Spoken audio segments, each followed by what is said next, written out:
नमस्ते। खबर से ज़्यादा मेरी अपील यहाँ पर यह है कि इस पूरी आप कहानी को समझिए और कैसे सिस्टम जो है आम आदमी की जान लेने पर तुला है। राजस्थान का कोटा इसका गवाह बना है। एक सवाल से शुरुआत करते हैं कि भारत में गरीब इंसान की जान क्या इतनी सस्ती है?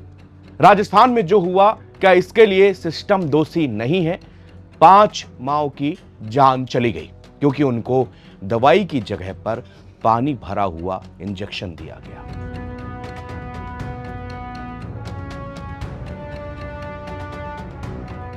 प्रसव पीड़ा से जूझ रही एक मां जब एक बच्चे को जन्म देती है तो मां का भी पुनर्जन्म होता है। असहनीय पीड़ा वो मां सिर्फ इसलिए सह जाती है क्योंकि कुछ मिनटों के बाद उनका बच्चा उनकी गोद में होता है।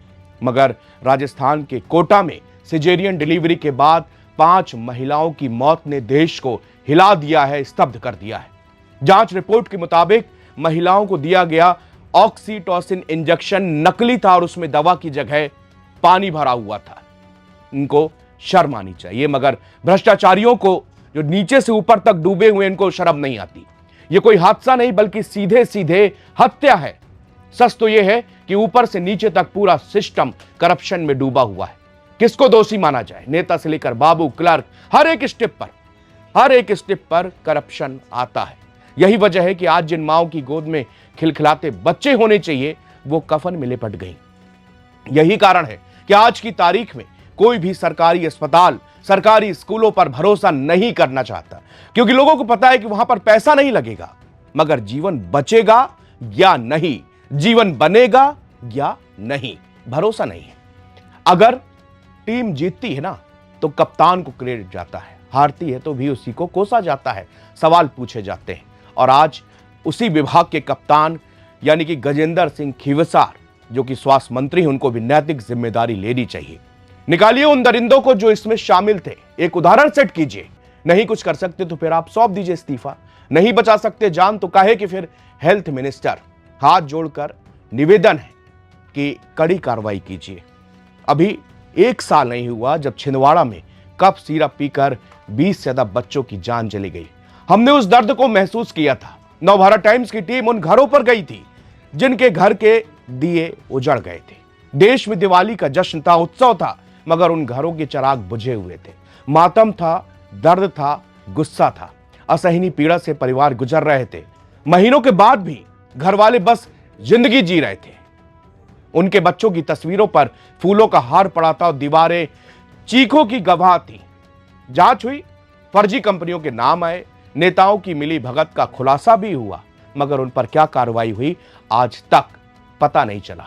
सरकार हमेशा आंकड़ेबाजी की कहानियां बहुत गढ़ती हैं कि 12 सालों में ये हो गया, 25 सालों में ये हो गया, 15 सालों में ये कर दिया, 1 साल में ये हो गया, 2 साल में ये हो गया। आज मैं उन्हीं आंकड़े से बताता हूं, शायद ये आंकड़े भी सरकार के ही होंगे। भारत सरकार के पास नकली दवाओं के होने वाली मौतों का कोई केंद्रीकृत या ऑफिशियली संकलित आधिकारिक डेटाबेस नहीं है जो कुल संख्या बता सके। इसके बावजूद पिछले 5 सालों में यानी कि 2021 से 26 में मिलावटी और नकली दवाओं से जुड़े कुछ बड़े और दर्दनाक हादसे सामने आए हैं। पिछले 5 सालों में भारत और विदेशों में भारतीय कंपनियों द्वारा निर्मित मिलावटी कफ सिरप पीने से लगभग 200 से ज्यादा बच्चों की मौत हुई है। इसमें डाइथिलीन ग्लाइकोल यानी कि डीईजी नाम का जहरीला रसायन मिलाया गया था। भारत के भीतर जम्मू कश्मीर उधमपुर में 12 बच्चों की मौत हुई, मध्य प्रदेश छिंदवाड़ा 24 बच्चों की मौत, राजस्थान में मौत। और इसके मुख्य केंद्र में रहे journal of emerging technologies and innovative research यानी कि JATIR 2025 की रिपोर्ट के मुताबिक देश में नकली दवाओं से संबंधित मौतों का एक बड़ा आंकड़ा है जो सालाना 2000 से 3000 के बीच में अनुमानित किया गया है। हालांकि स्वास्थ्य मंत्रालय कहता है कि मैं इसकी पुष्टि नहीं करता क्योंकि हमारे पास तो नकली दवाओं से होने वाली मौतों का कोई रिकॉर्ड ही नहीं है। नकली दवाओं की खेप कहां कहां पकड़ी गई, कब कब पकड़ी गई, यह भी आप देखिए। दिल्ली, मुखर्जी नगर और शाहदरा, यहां हाल ही में 2026 में कैंसर, रेबीज, डायबिटीज, लीवर की नकली दवाइयां पकड़ी गई और इनकी फैक्ट्रियां सील हुई। उत्तर प्रदेश, मुजफ्फरनगर, प्रयागराज, आगरा, इन जिलों में, मुजफ्फरपुर में नकली दवाओं का बहुत बड़ा मैन्युफैक्चरिंग हब पकड़ा गया जिसके सीधे कनेक्शन दिल्ली सिंडिकेट से जुड़े हुए थे। उत्तराखंड में कोटद्वार और भगवानपुर, मई 2026 में एसटीएफ ने ऑनलाइन प्लेटफॉर्म के माध्यम से नकली दवाई बेचने वाले अंतर्राज्यीय रैकेट का भंडाफोड़ किया था। हिमाचल प्रदेश के सोलन और बद्दी में भारत के इस फार्मा हब में कई गैर लाइसेंस, जिनके पास लाइसेंस नहीं था, वो धड़ल्ले से दवाइयां बना रहे थे, बेच रहे थे। पता नहीं कितने सालों में कितने लोगों तक ये दवाइयां पहुंची होंगी, इसका भी कोई आंकड़ा नहीं, लेकिन पकड़ी गई। पश्चिम बंगाल के कोलकाता और फिर उड़ीसा, इन राज्यों में करोड़ों रुपए की नकली एंटीबायोटिक्स और कैंसर की दवाइयों की बड़ी बड़ी खेप जब्त की गई। अब सवाल ही उठता है कि दरअसल ये कहां से आई, कैसे बन गई? क्या जिस जगह में, जिस इलाके में फार्मा कंपनियां मैन्युफैक्चर होते ही बनती हैं, वहां पर कोई लोकल पुलिस, ड्रग कलेक्टर या इन सबों की परमिशन नहीं होती होगी? मुझे तो थोड़ा हंसी आती है सोचकर कि जहां पर एक व्यक्ति के बारे में भी सरकार को पता होता है कि फला व्यक्ति इस मकान पर रहता है, लेकिन एक इतनी बड़ी कंपनियां सालों से चलती रहती हैं, लेकिन जब मौत हो जाती है, इस तरह के हादसे हो जाते हैं, तब जांच की जा रही है, कंपनियों को सील किया जा रहा है, उसके मालिक को गिरफ्तार किया जा रहा है। यह चल रहा है, ये है सिस्टम। जब तक आंख मूंद लो तब तक अंधेरा है, और उसके बाद जब 2, 4, 10, 20, 50, 100 लोगों की जान चली जाए, बच्चों की मौतें हो जाए, माओ को जो है इंजेक्शन की जगह पानी लगा दिया जाए, उस वक्त फिर आप क्या करेंगे? तब जांचें होंगी। जैसे अभी आपको सुनने में आएगा कि राजस्थान में जांच बैठा दी गई है, एसआईटी बैठा दी जाएगी और बड़े बड़े नाम सब हो जाएगा, लेकिन ढाक के 3 पात, उस पर क्या कार्रवाई, कितनों को जेल हुई? क्या इस मामले में जहां पर पानी, दवाई की जगह, इंजेक्शन लगाने की जगह वहां पर पानी लगा दिया गया, क्या इन लोगों को कड़ी से कड़ी ऐसी सजा नहीं देनी चाहिए? यह हादसा है या सीधे सीधे ये मर्डर है? पिछले वर्षों में कितनी दवाएं और कहां कहां पर ये खेप पकड़ी गई, इसका भी जरा सा आंकड़ा देखिए। एनसीआरबी और ड्रग सीजर का डेटा है ये। पिछले 5 सालों में देश भर में नकली और प्रतिबंधित दवाओं की रीपैकेजिंग और तस्करी के 6,860 से अधिक मामले दर्ज किए गए।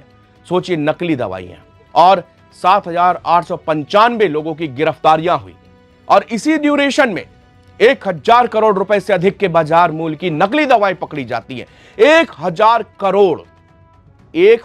करोड़ रुपए की बाजार मूल्य की नकली दवाएं। अब आप सोचिए कि कितने बड़े पैमाने में भारत के कितने मेडिकल स्टोरों में ये दवाइयां गई होंगी और कितने लोगों के पेट में गई होंगी। लोग ये सोचते हैं कि इस दवा को खाने से वो इस बीमारी से निजात पाएंगे, ठीक हो जाएंगे, अस्पताल जा रहे हैं, एक भरोसा होता है कि डॉक्टर साहब ठीक कर देंगे। धरती में दूसरा नाम भगवान माना जाता है डॉक्टर को।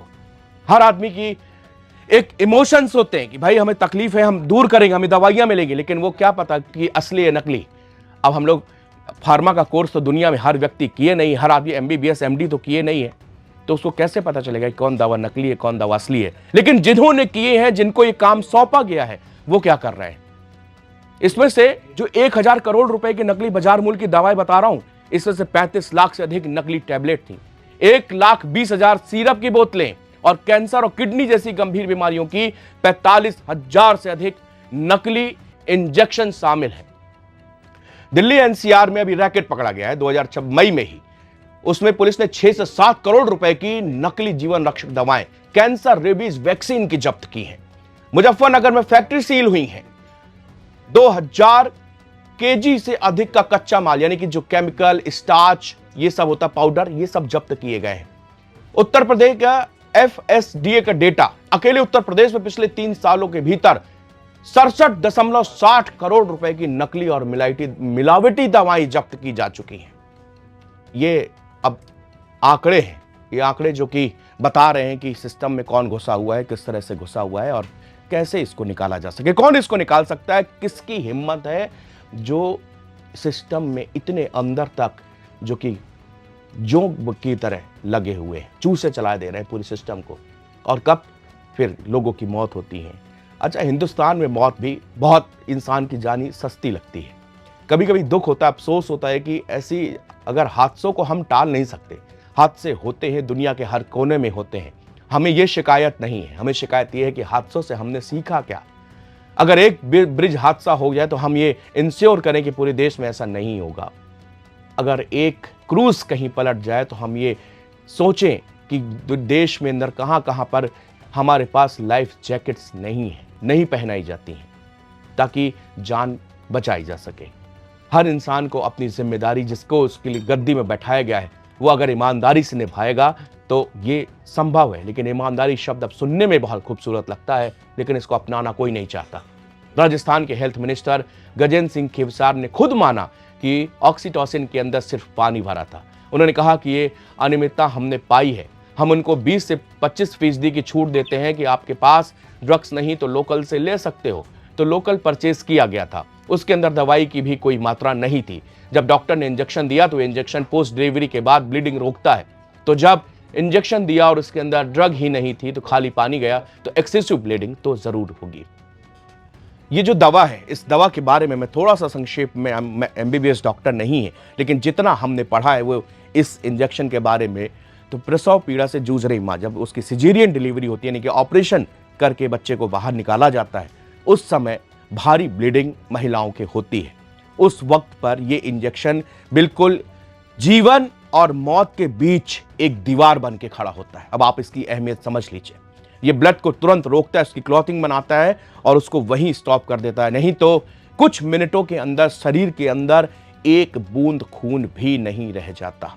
इसी चीज के लिए, इसी सिजेरियन जब ऑपरेशन होते हैं, तो जो प्राइवेट हॉस्पिटल होते हैं, जो मोटा पैसा लेते हैं, हर आदमी उनको मोटा पैसा नहीं लेता, तो जब भी वो सिजेरियन कोई भी करते हैं, अपने पास में कम से कम 5 यूनिट ब्लड को वो रखते हैं, ताकि अगर एक्सेसिव ब्लीडिंग हुई तो एक तरफ से पेशेंट को ब्लड दिया जाए ताकि उसकी जान ना जाए। क्योंकि जैसे ही ब्लड का बहुत तेज फ्लो बाहर होता है, निकलता है, उसके बाद शरीर के मल्टी ऑर्गन्स फेल हो जाते हैं, किडनी, हार्ट, सब कुछ काम करना बंद कर देता है और कुछ ही मिनटों में इंसान की जान चली जाती है। समझदार के लिए इशारा काफी होता है।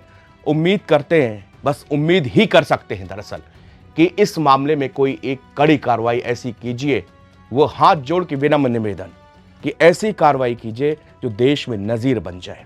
ऐसी कार्रवाई कीजिए कि फिर कोई बच्चा इस तरह कफ सिरप से ना मर पाए।